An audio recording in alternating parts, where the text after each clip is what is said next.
Okay, anybody that knows me knows that I love my dogs. And this is two of my boys right here. This is my miniature Australian Shepherd here. He's happy to see me because I've been gone for 9 days. And then this is our mutt. He's part Cocker Spaniel. Up until a couple of weeks ago, we had a full size Australian Shepherd, but she lost a battle with a brain tumor, and so she's in a better place now.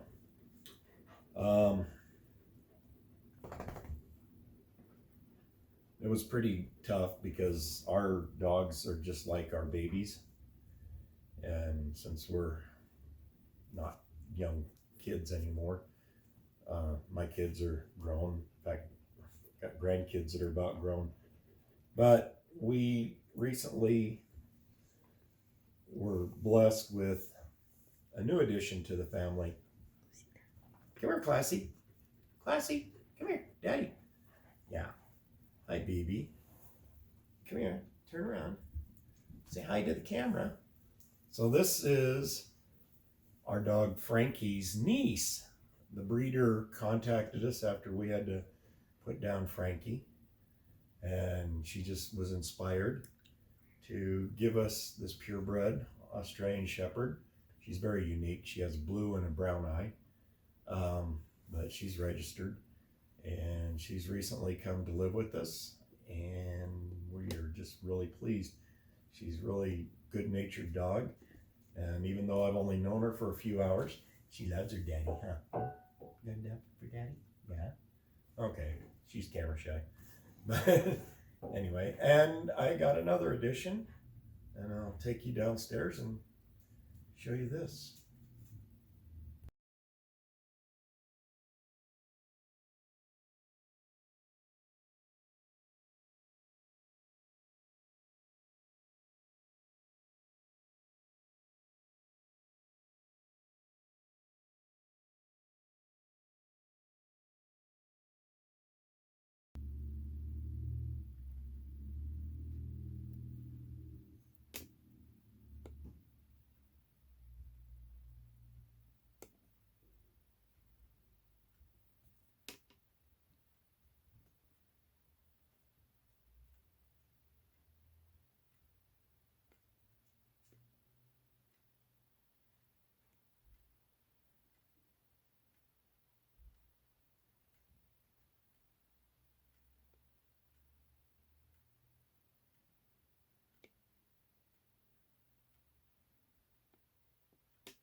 The Henry Big Boy Model X 357 and 38. I've wanted one of these since I heard about them in February. In January, we went down to the Uncle Jim meetup, and Cranky Cletus had just gotten a new Rossi that he'd picked up on his trip out here, and it's a great rifle, stainless and everything. It's really cool. The only trouble is it's top eject, and I don't really care for top eject because the casings have a tendency to land on your head and things like that. So we were driving home, and my buddy Taco, Full Lead Taco, um, we rode down together, and he was asking me, "So Jerry, what's your dream gun?" I said, "I'd really like to have a pistol caliber lever action. However," I told him, "I don't want one that's going to eject and land on my head. Marlin is a side eject, and Henry is side eject. Most of you know the problems with Marlin, and the problem with Henry is they've always had this loading tube here on the end, and I really don't like repeatedly messing around at the muzzle end." I told Taco, I says, I says, if Henry would ever come out with a side gate loading lever action in pistol caliber, I would be really interested. Henrys are expensive. They're not cheap. Well, in February, Henry announced that their concept gun that they'd had the previous year at SHOT Show was going to be released. It was going to come out, and it was going to call it the Model X. And I got all excited. They came out with the 4570. That's a great cartridge, a lot of thump, but not anything I was really interested in. I was interested in a pistol caliber. And then they came out with the 45 Colt and the 44 Magnum. My friend Taco, he got the 45 Long Colt, and hopefully soon we'll get together and we'll have a Henry Big Boy Model X showdown between us. I wanted the 357. The 357 was the last thing that Henry started making. And then this world situation hit, and Henry is made in Bayonne, New Jersey. And New Jersey's one of the areas that's been pretty well devastated by this. So they're running a skeleton crew. I was thinking I would never find a 357. I'd called, I'd looked everywhere for one, and they're just not to be found. Call it a unicorn. In fact, I do call it a unicorn. And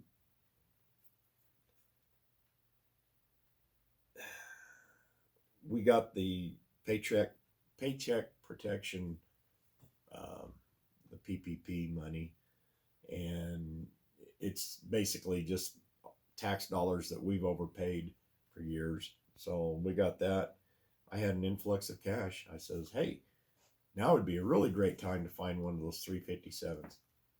Nobody had them. Most of the online retailers that would even talk to me said 4 to 8 weeks if they ordered one, possibly. But with Henry running a skeleton crew right now, no telling when this is going to be. The 44s, the 45 Colt, the 4570, even the 410, you can get all those. You just can't get a 357.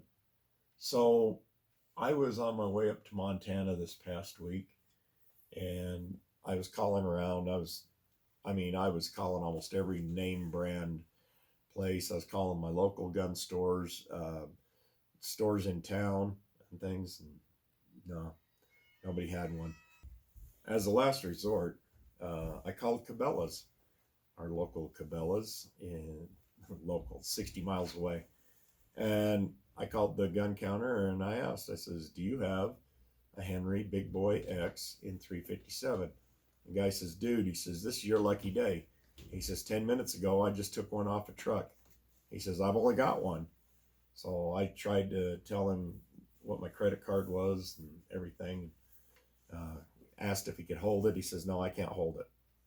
This is on a Wednesday. And I was just nervous as could be. He says, I'll tell you what. He says, I'll go and stash it at the back of all the Henrys. He says, and when you get here, he says, if it's still here, he says, it's yours. On Thursday, when my wife got off work, she had to go and pick up our new dog, Classy. And it's about 20 miles past where Cabela's is, where the kennel is. And so she stopped in at Cabela's, and she asked the guy, he says, hey, I understand you've got a Henry Big Boy X. The guy says, no, we don't have one. My wife says, yeah, my husband talked to somebody here yesterday and that you have one. The guy says, I don't think I have one. He says, I haven't seen one. So she had me talk to the guy, and I told him, I says, well, I was told that it was going to be stashed at the back of all the Henrys. He says, okay, I'll go check.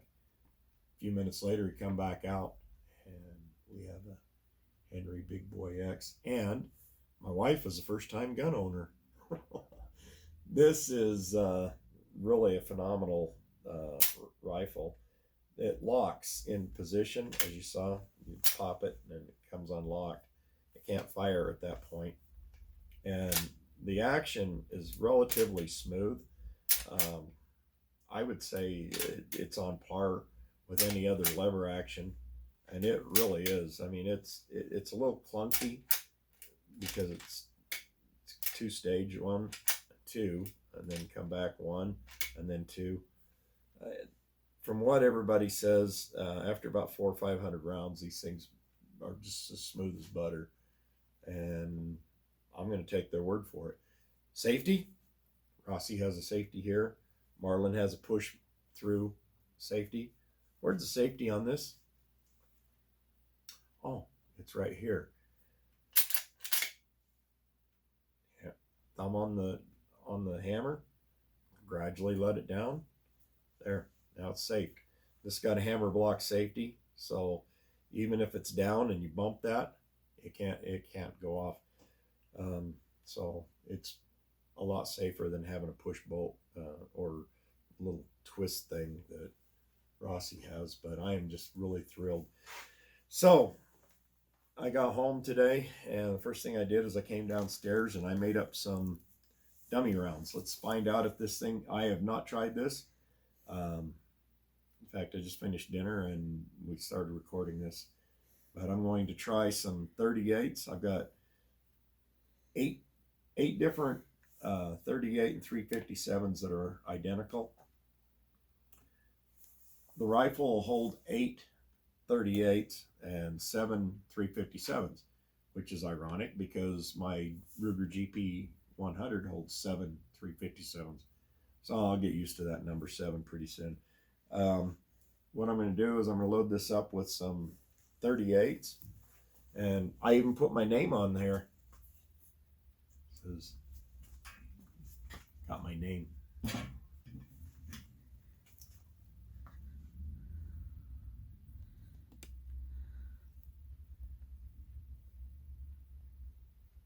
Can't read it? Well, I'll do a B-roll. But I tell you which ones I've got. Uncle Jim sent me these King Kongs. These are 165 grain semi-wad cutter.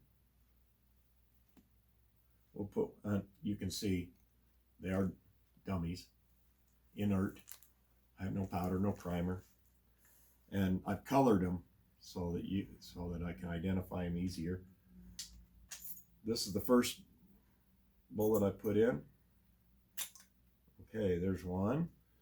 The second one I have, it also has my name on it. This is Lee 358-125 round flat, and these had better work because I just ordered 6 cavity mold from Midway with these. Okay, so push that in. Okay, that goes in. Next, I'm pretty sure that this is going to choke.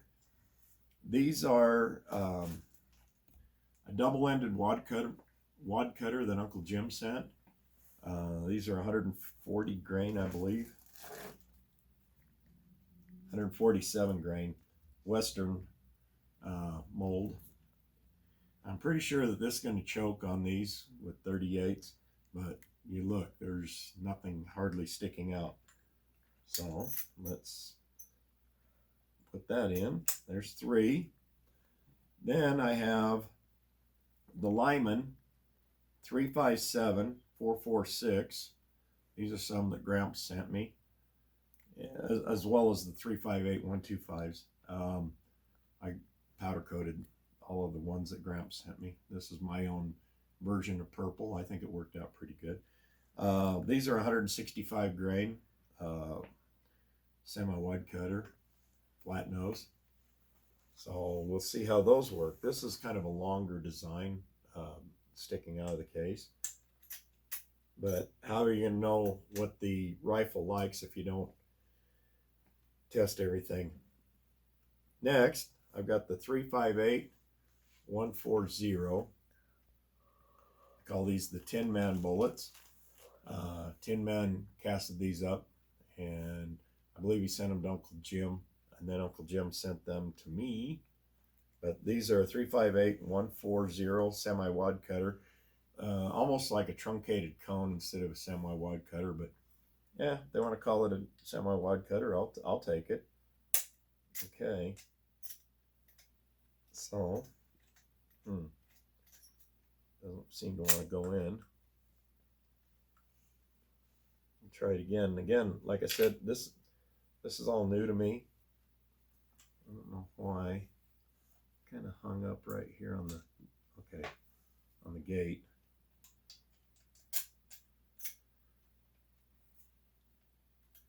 Yeah, it just doesn't want to go.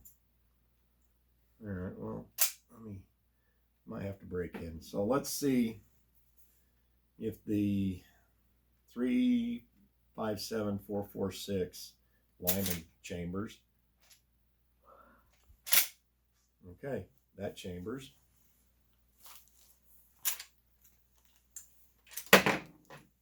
And out. Now this is the wad cutter. 38 wad cutter, double-ended, went in. Okay. We'll try the 358125, and I'm keeping my fingers crossed because, like I said, I just ordered the 6-cavity mold of this, like butter. Okay. And it kicks them out with some pretty good authority too. And I really don't know why I couldn't get more loaded. Okay, and then we've got the King Kongs that Uncle Jim sent. These are kind of a long bullet. Piece of cake. Okay, now let me try the Tin Man. Let's see what's going on with that.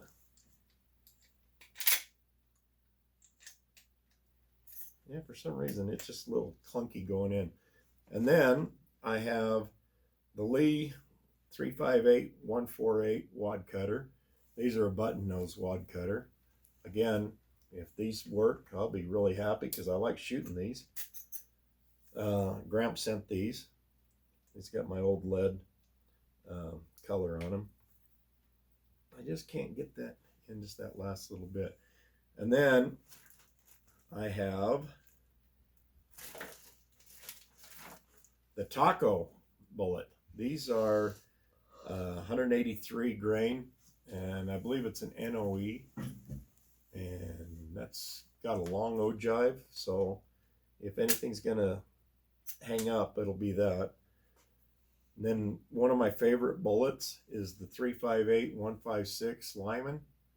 As you all know, I had the 1-cavity mold, and then my friend Red Raider Reloading, he gifted me a 2-cavity mold, and I did a video on restoring a mold and things, and it casts some beautiful bullets. These things shoot great out of my Ruger GP100, so I've got good high hopes for these too, because like I said, it's one of my favorites. So, okay, and then everything else I have is 357 Magnum.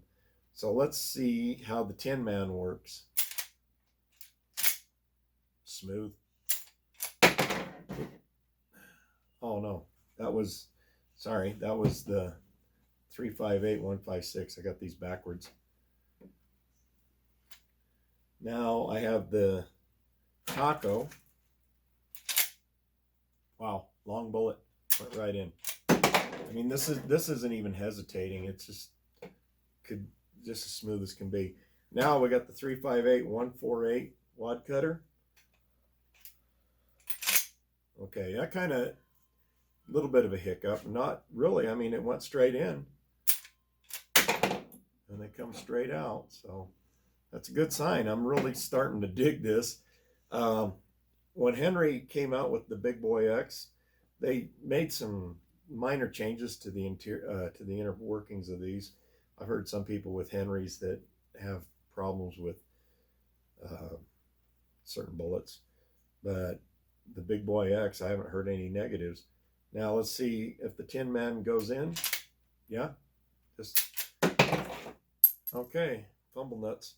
All right, so the 38s, everything that I've got up here on the table, every type of bullet profile, I'm just blown away.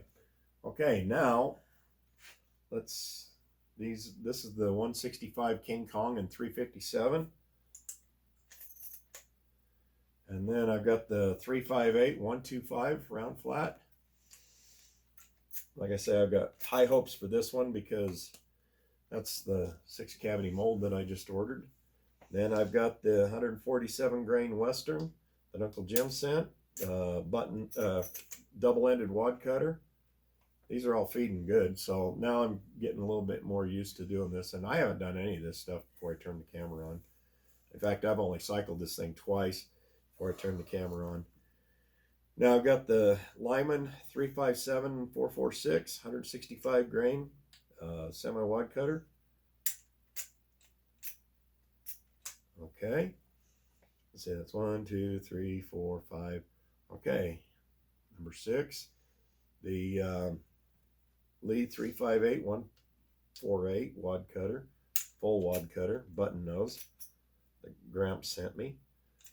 Okay, now we got the Taco, the 183 grain. That's, and I mean, this thing is long, so if this feeds, I'll be really happy. These shot really good the other day.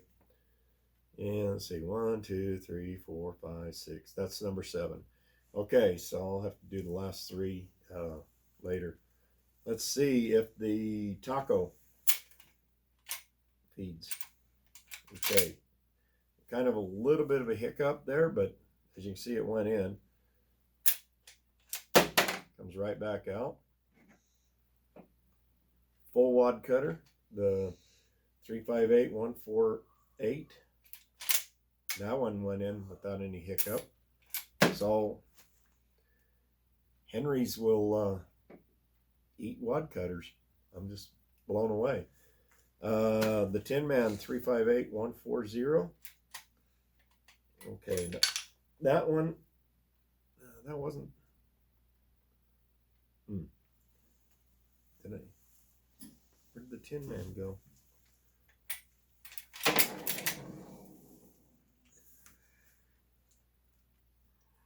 This is the Lyman. Okay, which one have I got here?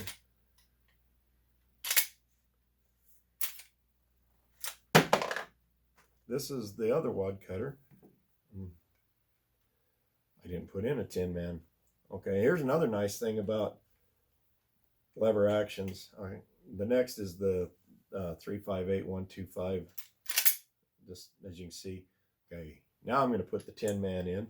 See, you can charge these. And then here's the 357446. So you can charge these, and I painted these, so I'm going to get paint all over everything. Okay, I am so happy this 358125 ground flat is working, because like I said, I just invested in a 6-cavity mold.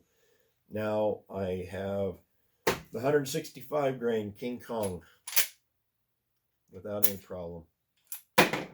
Nope, that was the, I'm getting all mixed up here. Okay, the King Kong will be the last one. This is the Lyman 357446, the semi-wad cutter. Now I have the Tin Man here, as you can see, without a problem. Okay, there's the Tin Man. That's just a little short guy too, and it chambers without any problem. Now I have the King Kong, the one that Uncle Jim sent me, the 165 grain, without a problem. I mean, this thing is just so smooth. It's like butter. Now I have the, let's see, I did the Taco. I have the 358156. Let's close that. This is the Lyman mold. Then I have 140 grain Hornady XTP. This is one of my hunting loads. So this had better feed. That's all I can say, because those are good. Then I have, this is another hunting load. These are 158 grain jacketed hollow point Sierras. They're kind of a little bit different than the XTPs. They got a little bit more lead exposed. And let's see how that works. Okay, so let's see how the Sierra works. Oh, okay, dummy. Let's try that again. That'll be the last one. I guess that'll be the next one. Gotta get used to levers. Okay. All right, the Sierra fed. And it went on the ground. Okay, let's see how the XTP feeds. That was actually smoother than the Sierra. These Sierras, they have a pretty blunt nose on them. They work good in a pistol. They're really awesome in a pistol, but they're kind of blunt and flat for a rifle. But the XTP is just like butter. I like XTPs, and I need to get some more of these soon. That was the last one I had too. It's 140 grain, and now the 358156. Okay, for some reason that one. Let's see. Some of these I didn't have crimped well enough. Let me try this again. Yeah, I think it's a crimp issue.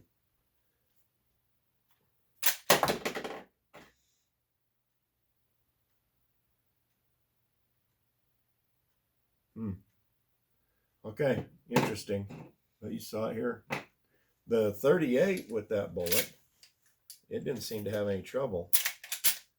So I'm just wondering if I didn't have it crimped well enough, because that looks like I've got a really nice crimp on this 38, but on the 357 I don't have much of a crimp on it. So that's probably the whole problem. My hurrying. And anyway, there you go. Soon I'm hoping to have it out. Oh, another thing, let me just throw a couple of these in here. I want to show you another little feature. Just throwing random ones in, whatever. Okay,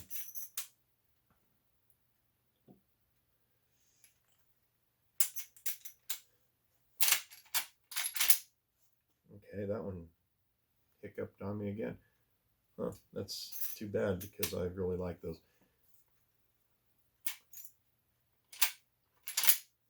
Okay, now one in. You are finished with your day's hunt. Kick your round out. Take your tube out. There you go. That's where the loading tube comes in really handy. Now you're clear. You see the action is clear. There's more. Okay, so the action isn't clear. That's because I had it open. Okay, my bad, because I'm still learning. This literally, you've seen how much I've played with this, because the only time I played with it is on camera here. So hopefully soon we're going to get this out to the range. Trouble is, right now I'm working 9 days a week. Yeah, I know, 9 days a week, right? But the last 2 weeks I've run 9 days consecutive twice, and I'm getting 1 day off, and I have some spring cleaning to do. So I will get this out to the range just as fast as I can. Trust me on this. And here's another thing. It's got fiber optic red sights in the back, fiber optic green in the front. People have been kind of critical about that. Yeah, of course, it's got the M-LOKs, it's got the Picatinny rail. As soon as I can, I'm going to get the Picatinny top rail and put a red dot on here. Right now, with Henry running Skeleton Crew, their accessory shop is closed. So once this national emergency is over with, actually it's a global emergency is over with, then I am going to order the top rail, or I just might get a scope and just put the rings on it. It's drilled and tapped for a scope, or the Picatinny rail, which mounts right here, obviously. If I get a scope, I'll probably get like a 1:6, but this is going to be a deer hunting rifle. A lot of people say, ew, it's ugly, it's polymer. Yeah, Henry's never done a polymer. I need it for a truck gun, for an ATV gun, a hunting gun, And any of you that saw my deer hunt from last year, I fell down a mountain, scraped up my polymer stock on my Thompson Center compass. Nothing to cry about. Henry's got some beautiful wood furniture on their other Henry models. If I fell down a mountain and I scratched that, I'd cry for a week. In fact, I would be heartbroken for a long time. But if I fall down with this, who's going to know? And it's solid too. I mean, a lot of the polymer stocks you get are hollow, and this doesn't seem to be hollow. It's pretty solid. But yeah, we'll get this out to the range as fast as we can. And believe me, I really wish I had 2 days off, because I would be out there now. Thanks for watching, guys. Okay, one last thing. I forgot to do a trigger pull test on it. It's cocked and everything. Just my Wheeler little cheapy trigger pull gauge. Let's get a nice even pull. That came out 4.5 pounds. So maybe this trigger's getting worked in. Earlier it was giving me about 5.5 pounds. So let's see.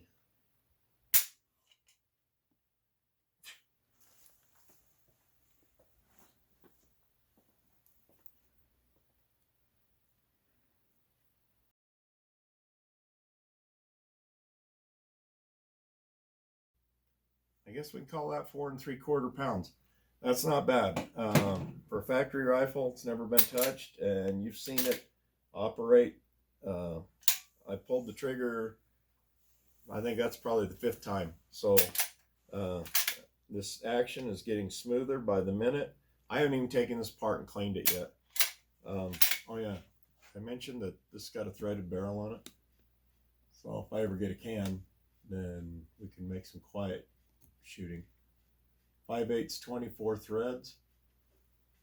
This is the same size as my 243 Thompson Center compass and my Ruger PC9. So if I get a 35 caliber can, or whatever they call that, then I can use that on this. I can use it on my PC9, and I could probably even use it on my 243.